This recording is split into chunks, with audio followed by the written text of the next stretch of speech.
na naman nag-paddle date ang Don Bell.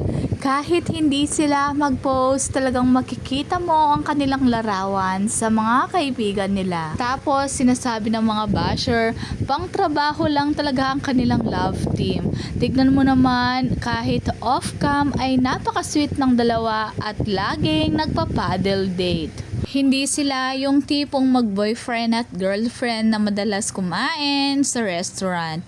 Sila ay more on sports dahil magkaugali sila at mahilig sila sa mga sports at napaka-competitive nila. At plus, at lagi nilang kasama ang kanilang mga kaibigan. Wika nga ng mga netizen ay nasa tamang kaibigan ang Don Bell. Talagang lahat ng nakapaligid sa kanila ay napakabait din. At consistent talaga si Donnie dahil talaga siya mismo ang nagtayo kay Bell.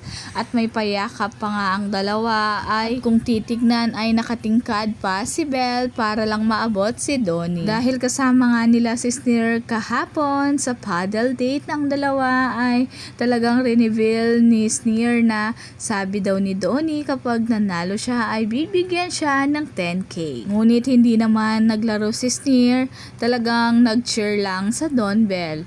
At dagdag pa nga ni Donnie, hindi, dahil nag-cheer ka ay may premyo ka sa akin. O diba, talagang pag naging kaibigan mo si Donnie Pangilinan, wala ka nang mahihiling pa.